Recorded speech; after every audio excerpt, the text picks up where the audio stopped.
네, 하나님께서 예레미야에게 놀라운 말씀과 함께 예레미야를 선지자로 부르셨습니다. 내가 너를 모태에 짓기 전부터 나는 너를 알았다. 네가 어미의 배에서 나오기 전부터 내가 너를 성별하였다. 내가 너를 여러 나라 위에 선지자로 세웠다라고 누구도 부인할 수 없을 만큼 확실하게 예레미야를 부르셨습니다. 그러나 이 지점에서 선지자의 딜레마가 있습니다. 예레미야가 선뜻 나서지를 못한다는 거예요. 하나님, 저 보십시오. 저는 아이입니다. 저는 말할 줄 모릅니다. 하나님이 나에게 맡기시는 일에 저는 적합한 사람이 아닙니다 라고 예레미야가 이렇게 발을 빼죠. 사실은 이게 부르심의 장면에서 반복되는 딜레마이죠. 모세도 그랬습니다. 모세가 여호와께 아뢰되 오 주여, 나는 본래 말을 잘하지 못하는 자니이다. 주께서 주의 종에게 명령하신 후에도 역시 그러하니 나는 입이 뻣뻣하고 혀가 둔한 자니이다. 사도 바울도 그랬습니다. 내가 너희 가운데 거할 때 약하고 두려워하고 심히 떨어노라. 하나님이 우리를 성도로 부르셨습니다. 예수 그리스도의 십자가와 부활의 증인으로 우리를 부르셨습니다. 동시에 우리 각자가 저마다의 고유한 부르심과 사명이 있습니다. 그렇죠? 지키고 사랑해야 될 사람이 있죠. 버텨내야 될 시간이 있습니다. 용서하고 품어야 될 마음들이 있습니다. 그리고 지극히 작은 자에게 작은 자를 섬기는 그런 선교적인 삶도 사명도 우리 모두에게 주어졌습니다. 하나님께서 우리를 다 아십니다. 다 아시고 우리를 성별하셔서 나에게 그 자리를 지키라, 그 사명을 감당하라 하셨다는 거예요. 그러나 딜레마가 있다는 겁니다. 그 자리 잘 하고 싶은데, 잘 지키고 싶은데, 잘 하고 싶은데 우리는 약하다는 거예요. 유응하지 못해요. 지혜도 없고 끈기도 부족하다는 겁니다. 내가 과연 이 자리를 잘 지킬 수 있을 것인가? 내가 적합한 사람인가? 스스로 의심하고 자책하기도 한다는 겁니다. 그러나 저는 하나님께서 우리의 이런 그 딜레마를 사랑하신다고 믿습니다. 보십시오. 우리가 약하기 때문에, 두렵기 때문에 하나님의 은혜를 간절하게 구하지 않습니까? 내가 나를 믿지 않기 때문에 나를 부르신 하나님을 더욱 절박하게 찾게 된다는 것입니다. 저는 이제 목회를 시작하면서 또 목회를 이어가면서 제가 거듭거듭 하나님께 말씀드리고 고백하고 결심하는 것이 있습니다. 이런 것입니다. 하나님, 만약 제가 이 강단에 서는 것이 더 이상 두렵지 않다면, 편안해진다면, 또한 제가 하나님의 말씀을 구하는 그 절박함이 점점 무디어진다면 하나님, 제가 이 강단에서 내려오게 해주십시오. 제 입을 막아주십시오. 그런 고백과 기도를 한 번씩 합니다. 여러분, 하나님이 부르신 자는 자기를 신뢰하지 않습니다. 그렇죠? 그러니까 교회, 하나님이 불러 모으신 자들에게 필요한 것은 자기 확신이 아니에요. 사실 과도한 자기 확신은 우리를 교만하게 하고 우리를 분노하게 할 겁니다. 어찌 그 확신 가운데 일은 할 수 있겠지만 하나님의 영광이 드러나지 않습니다. 교회의 덕이 세워지지 않습니다. 가정의 평화도 이루어지지 않습니다. 우리는 자기 확신을 위해 부르심 받은 사람이 아니에요. 반대로 우리는 자기 비하의 함정에도 빠질 수 없는 사람이에요. 왜냐하면 하나님께서 나에게 이 자리를 맡기고 부탁하신 것을 마침내는 신뢰하기 때문에 자기 비하의 늪에 빠져 죽지 않는다는 거예요. 성도를 신앙인이라고 해요. 우리는 신앙하는 사람이에요. 뭘 믿습니까? 우리는 하나님을 믿습니다. 그렇죠? 동시에 하나님의 부르심도 믿습니다. 그래서 하나님이 부르신 저 사람도 신뢰할 수 있는 것이고 하나님이 부르신 나도 신뢰할 수 있는 거예요. 겉으로는 약해 보이고 믿업지 않아도 우리는 하나님 때문에 하나님 안에서 서로 믿고 신뢰할 수 있는 한 몸으로 지금 지어지고 있는 겁니다. 그래서 그 하나님을 향한 신뢰 안에서 우리는 겸손하게 동시에 당당하게 우리의 자리를 지킬 수 있는 것이죠. 자, 서론이 좀 길어지고 있는데요. 1장 하면 이렇게 1장을 간단하게 정리할 수 있을 것 같아요. 하나님이 예레미야에게 너의 조국이 망할 것이다, 심판의 메시지를 전해주셨습니다. 1장 14절이에요. 여호와께서 내게 이르시되 재앙이 북방에서 일어나 이 땅의 모든 주민들에게 부어지리라. 이게 무서운 말씀 아닙니까? 이게 그 위로의 말씀도 아니고요, 평화의 말씀도 아니고요, 복의 말씀도 아니고 심판당할 거야, 재앙이 부어질 거야 라고 하는 심판의 메시지를 있는 그대로 전하라. 이것이 예레미야에게 주어진 사명이었죠. 너무나 무겁습니다. 두렵습니다. 하지만 동시에 그 두려운 명령과 함께 하나님의 약속이 있다는 거예요. 자, 1장 19절 말씀 우리 같이 봅시다. 시작. 그들이 너를 치나 너를 이기지 못하리니 이는 내가 너와 함께하여 너를 구원할 것임이니라. 여호와의 말이니라. 맞다. 두려운 일이다. 안 들을 거다. 너를 칠 거다. 그러나 너를 이기지는 못할 거다. 왜냐하면 내가 너와 함께할 것이고 너를 구원할 것이기 때문이다. 내가 너에게 맡긴 그 사명을 완수하기까지 내가 너를 지킬 것이다 라고 주님이 약속하신다는 거예요. 이렇게 예레미야 1장은요 선지자의 딜레마가 있습니다. 하지만 하나님의 격려와 약속으로 끝을 맺어요. 그런데 이제 2장으로 들어갈 텐데 오늘 본문 2장은 포커스가 바뀝니다. 중심이 바뀌어요. 자, 1장이 그런 예레미야의 딜레마, 예레미야의 심정에 관한 말씀이라면 2장은 하나님의 심정, 하나님의 딜레마에 관한 말씀이에요. 하나님 지금 고민하시는 거예요. 하나님께서 지금 딜레마에 빠져 계십니다. 여러분, 하나님께서 천지를 창조하셨잖아요. 사람을 지으셨죠. 그 다음 뭐라고 하셨습니까? 사람을 다 지으신 다음에 보시기에 좋았더라. 특별히 사람을 지으신 날에는 보시기에 심히 좋았더라. 하나님께서 당신이 지으신 그 모든 것들에 대한 사랑과 기대가 얼마나 컸는지를 능히 짐작케 하는 그런 말씀인데, 그러나 사람이 하나님의 사랑과 기대를 저버리고 하나님께 등을 돌렸습니다. 아담이 그랬죠. 이스라엘 백성들이 그러했습니다. 우리도 그러했습니다. 우리가 하나님의 사랑에 등을 돌리지요. 그러면 이제 질문이 생기지 않습니까? 창조주를 배반했으니까 이제 그 다음에 따라올 것은 하나님이 법대로 당신의 공의대로 심판하시면 됩니다. 누구도 문제 제기를 할 수 없습니다. 그러나 우리 하나님은 심판을 유예하시고 연기하신다는 거예요. 돌아오지 않는데 계속 기다리십니다. 말씀을 잘 안 듣는데 부지런히 선지자를 보내셔서 말씀을 전해주십니다. 말씀은 1장, 2장, 3장 빨리 지나가지만 수백 년간 그래 하셨다고요. 우리 하나님께서.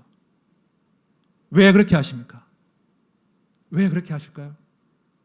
하나님이 사랑이시기 때문이에요. 하나님께서 자기 백성을 사랑하시기 때문에 하나님이 지금 딜레마에 빠지신 거예요. 사랑하시기 때문에 공의를 바로 시행하지 않으시고 또 인내하고 또 인내하십니다.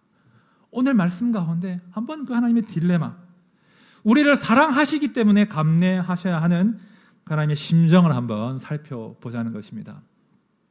제가 세 가지로 하나님의 심정을 살펴볼 텐데 오늘 시간 관계상 두 가지만 할 겁니다.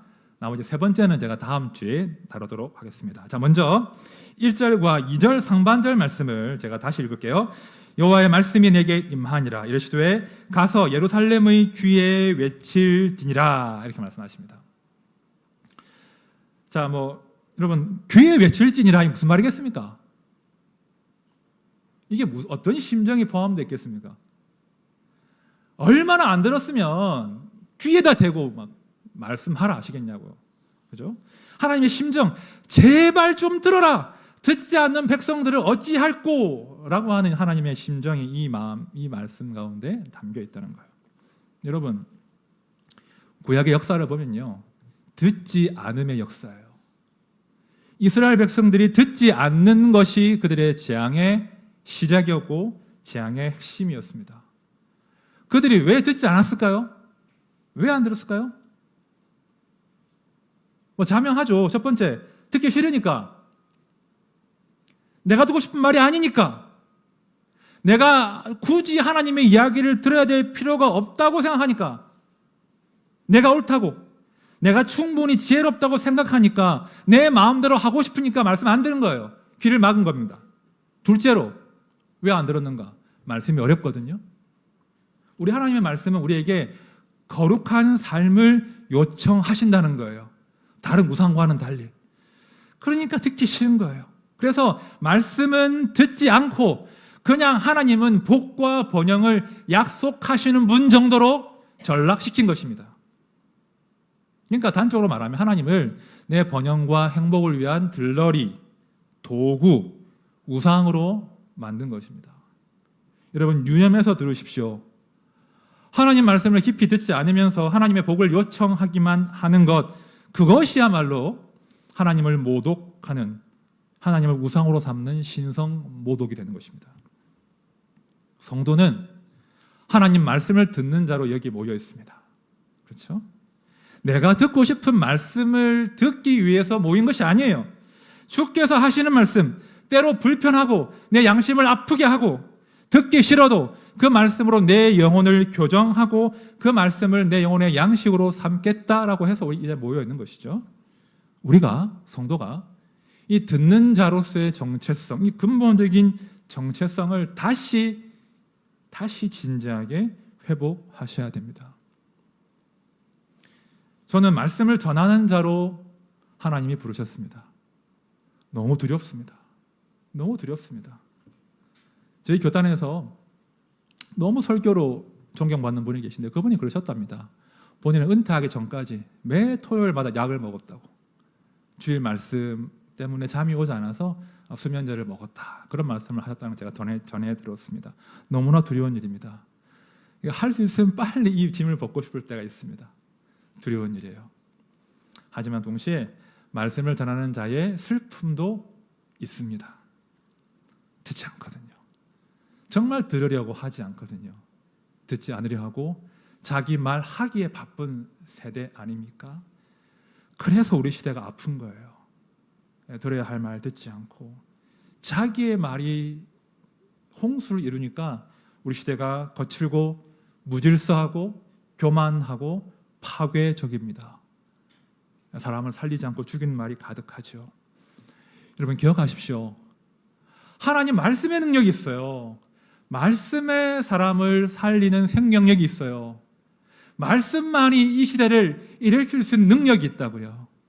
다시 말씀을 들으십시오. 이 백성이 말씀을 듣지 않으니 어찌할꼬 귀에다 대고 말하라. 그 심정을 토로하시는 그 하나님의 심정이 우리의 심정에 와닿으면 좋겠습니다. 다시 우리가 듣는 자가 되어야 됩니다. 두 번째입니다. 두 번째 딜레마가 무엇일까? 자, 우리 2절과 6절 말씀 연이어서 함께 읽어봅시다. 시작. 내가 너를 위하여 내 청년 때의 인애와 내 신혼 때의 사랑을 기억하노니 곧 씨 뿌리지 못하는 땅 그 광야에서 나를 따랐음이니라. 그들이 우리를 애굽 땅에서 인도하여 내시고 광야 곧 사막과 구덩이 땅 건조하고 사망에 그늘진 땅 사람이 그곳으로 다니지 아니하고 그곳에 사람이 거주하지 아니하는 땅을 우리가 통과하게 하시던 여호와께서 어디 계시냐 하고 말하지 아니하였도다. 좀 복잡하죠? 지금 이 이야기는 하나님께서 이스라엘과 함께 했던 출애굽 광야 40년의 기억을 지금 소환하시는 거예요. 물도 없고 양식도 없고 피할 그늘도 없던 그 사망의 땅을 우리가 함께 통과하지 않았었냐?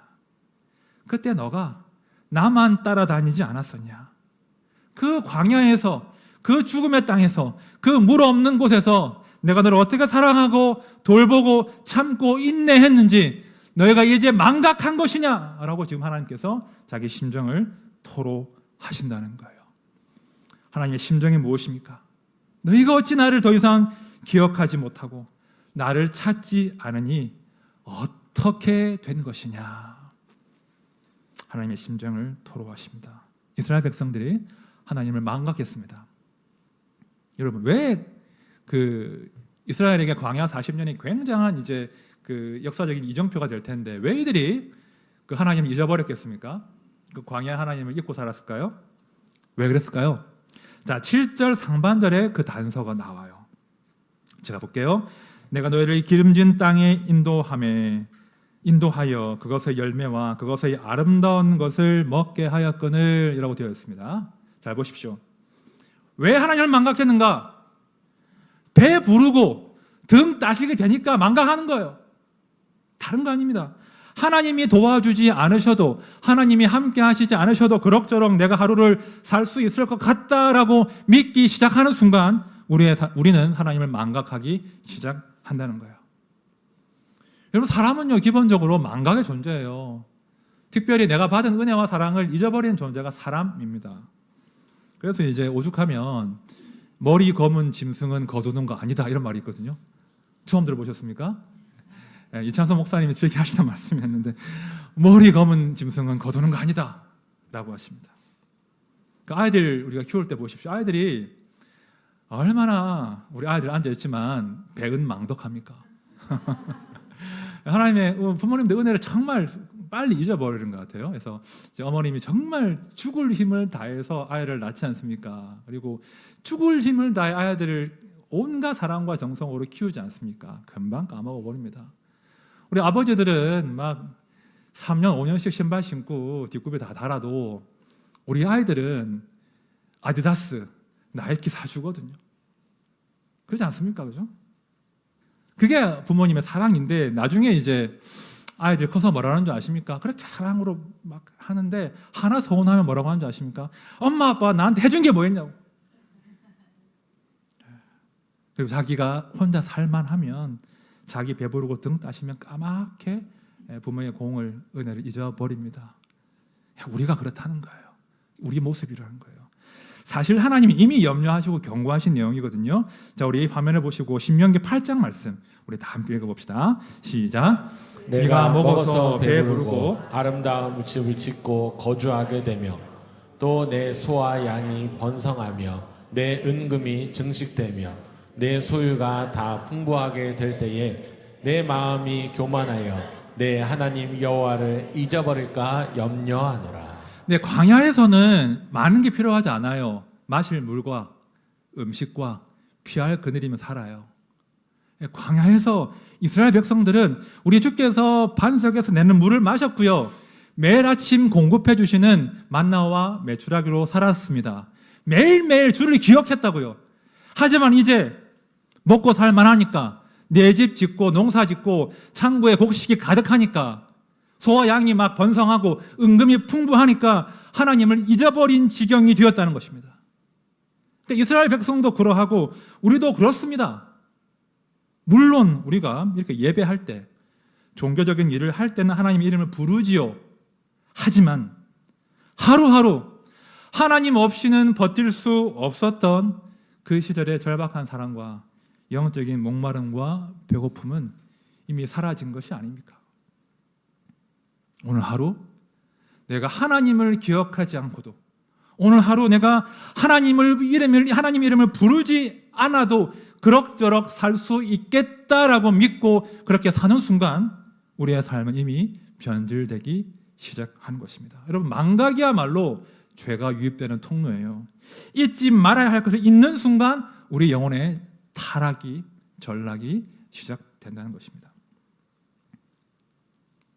제가 대학 시절에요, 자의반 타의반으로 연습한 것이 있습니다. 하나님이 연습하게 해주시는 삶의 모습이 있는데 그 당시 제가 이제 한 달 생활비로 한 40만 원 정도가 필요할 때였어요. 40만 원이면 살 수 있었어요. 그래서 제가 그 당시 대치동 과외를 할 때였는데 과외를 열심히 하면 많이 벌 수 있었어요. 많이 벌 수 있었는데 정확하게 한 달 살 만큼만 벌었습니다. 의도적으로 한 달 살 만큼만 벌고 그 다음 달에도 하나님이 먹고 살게 해주신다. 그런 좀 믿음을 좀 제가 키우고 싶어가지고 그런 연습을 했었습니다. 그리고 월말에 통장에 2만 원, 3만 원, 4만 원 남으면 좀 의도적으로 제가 그 돈을 써버렸습니다. 후배들을 불러다가 고기를 구워주기도 하고 밥을 사 먹였습니다. 그러면 이제 통장 잔고가 거의 제로에 수렴하거든요. 하지만 별로 불안하지 않았습니다. 사실 이제 과거를 미워하는 경향이 있으니까 힘들었죠. 힘들었지만 제 안에 기쁨이 있었습니다. 내가 의지하고 바라보아야 할 아버지가 어디에 계신지를 늘 제가 찾게 되었거든요. 늘 확인했거든요. 늘 하나님을 절박하게 구했거든요. 힘들었지만 행복한 시절이었습니다. 한 번은 돈이 똑 떨어진 거예요. 먹을 게 없었습니다. 이제 하루만 버티면 되는데 마침 그럴 때가 있잖아요. 근데 보니까 그 딸기잼을 다 먹은 게 하나의 병이 있는 거예요. 그 딸기잼 다 먹어도 그 뭐가 남아있죠? 유리병 그 가생 벽에 뭐가 붙어 있어가지고 물을 데워가지고 끓여가지고 그잼 유리병에 탁 부어가지고 부셔가지고 탁 마셨습니다. 얼마나 맛있던지요. 네, 과거를 미워하는 경향이 있지만 별로 안 서글펐어요. 재밌었어요. 이런 스토리도 하나님 만들게 해주시는구나. 나중에 할 말이 있겠다. 하나님께서 내일 먹을 양식 또 공급하실 거다. 그런 비밀을 아는 자로 제가 살았었습니다. 아마 지금도 그런 분이 계실 거예요. 그런데 제가 시간이 많이 흘렀죠. 중간중간 다른 종류의 광야도 제가 경험하고 통과했습니다. 그리고 지금은 어느 정도는 배부르고 등 따뜻한 배도 나온 시절을 살고 있습니다. 괜찮습니다. 좋습니다. 일단 불편하지 않아요. 그리고 아이들이 고생하지 않으니까 참 좋습니다.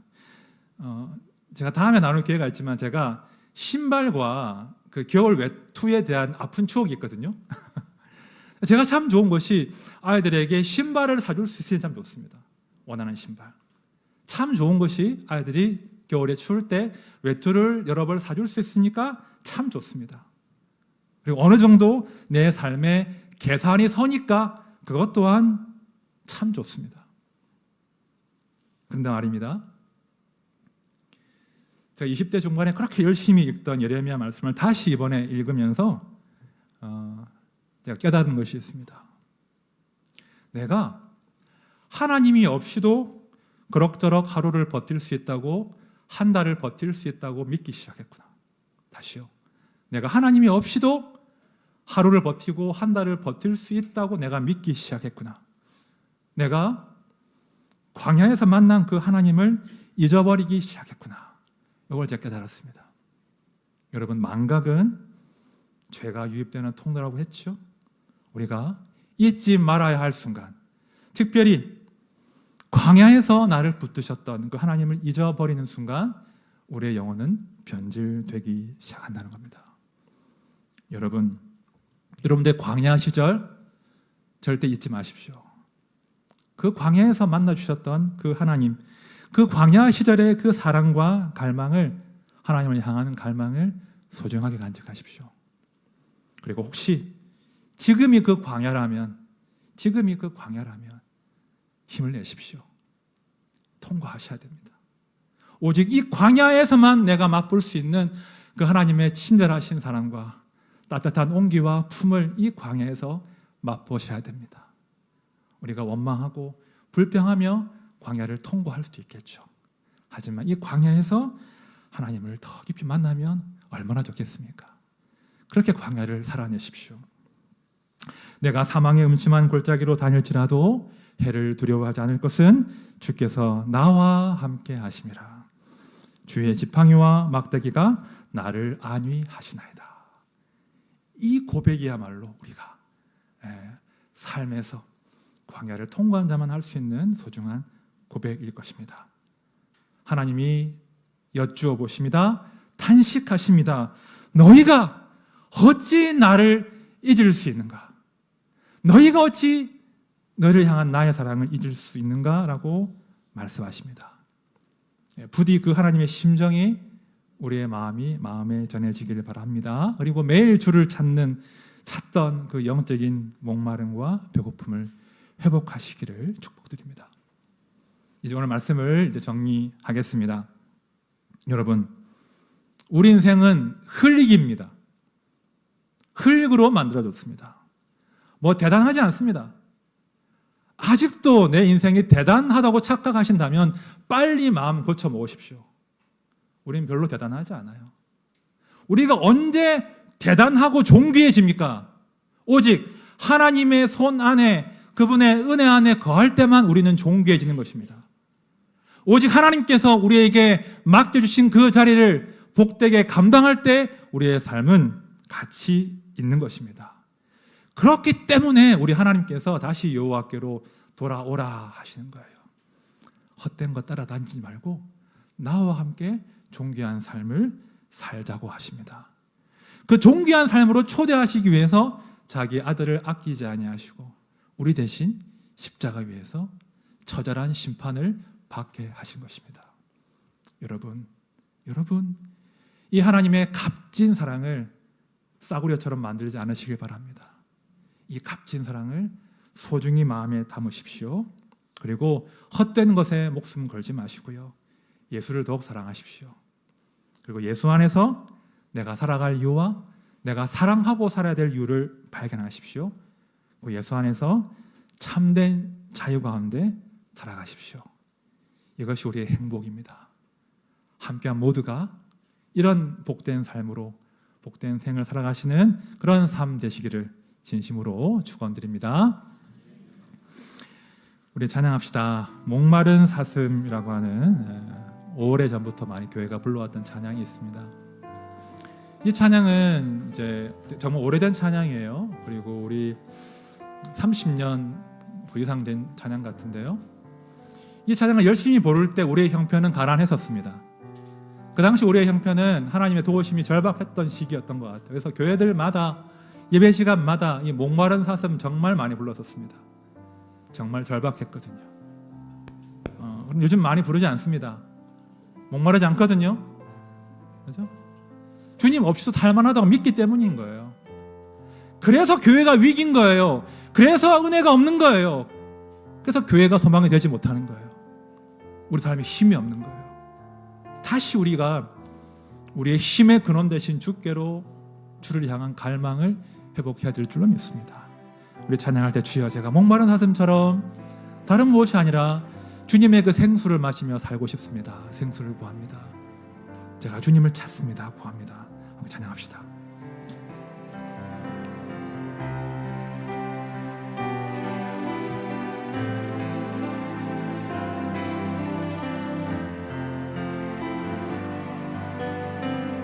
목마른 사슴 목마른 사슴 시내 물을 찾아 헤매이듯이 내 영혼 주를 내 영혼 주를 찾기에 갈급하나이다. 우리 한 번 더 주를 향하여 고백합시다. 목마른 사슴 목마른 사슴 시내 물을 찾아 헤매이듯이 내 영혼 주를 찾기에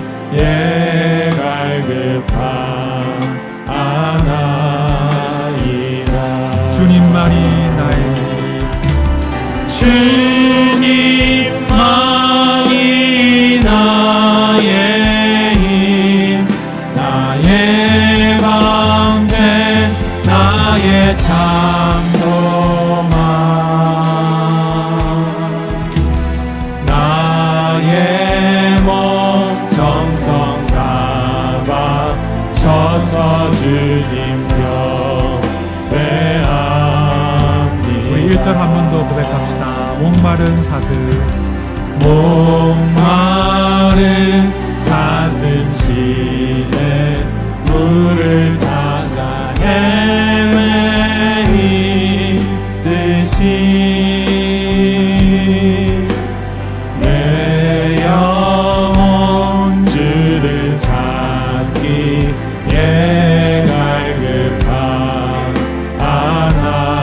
갈급하나이다. 주님만이 나의 주님만이 나의 힘 나의 방패 나의 참 소망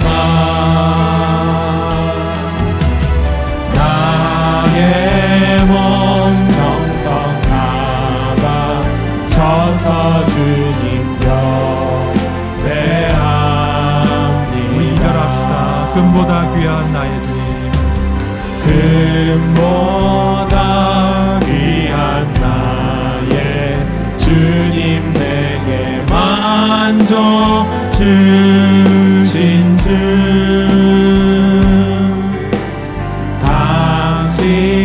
당신만이 나의 기쁨 또한 나의 참 고백 주님만이 나의 주님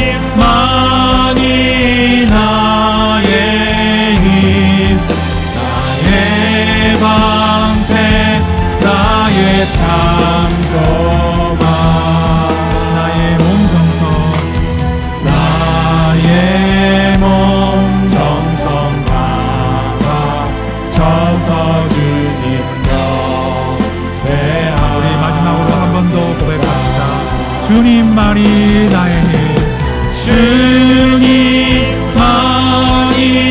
나의 힘 나의 방패 나의 장소만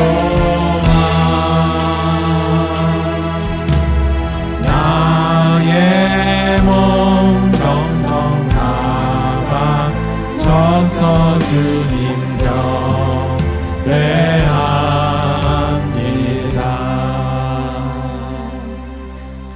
신명기에 이런 말씀이 있어요. 그런데 여수룬이 이스라엘이거든요. 여수룬이 기름짐에 발로 찼도다.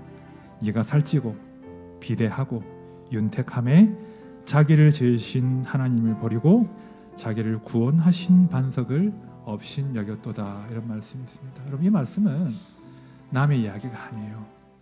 우리의 이야기예요. 나의 이야기예요. 저는 목회자로서 두려움이 있습니다. 우리가 참으로 풍부하고 부요하고 하나님 없이도 먹고 살 수 있는 그런 시절을 살고 있기 때문에 더 두렵습니다. 너무 두렵습니다. 우리가 다시 주를 찾지 않으면 우리에게 허락한 이 안락함과 배부름과 우리 가정의 안락함이 평안이 더 위기일 수 있겠다. 그런 마음을 제가 문득문득 가집니다. 여러분, 다시 주님을 갈망하십시오. 다시 주를 사랑하십시오. 복음을 값싸게 취급하지 마십시오. 하나님의 사랑을 값싸게 싸구려로 만들지 마십시오. 다시 주님을 갈망하십시오. 주님, 저는 단 하루도 주의 은혜가 없이는 살아갈 수 없습니다. 내가 주의 은혜로 자고 깨고 일어나 하루 숨쉬며 살아갑니다. 제가 그 은혜를 알게 해주십시오. 그 은혜를 아는 자로, 고백하는 자로, 그 은혜로 사람을 사랑하는 자로 제가 살아가게 해주십시오. 주님, 망각한 그 죄악에서 내가 돌이키게 해주십시오. 우리 함께 기도합시다.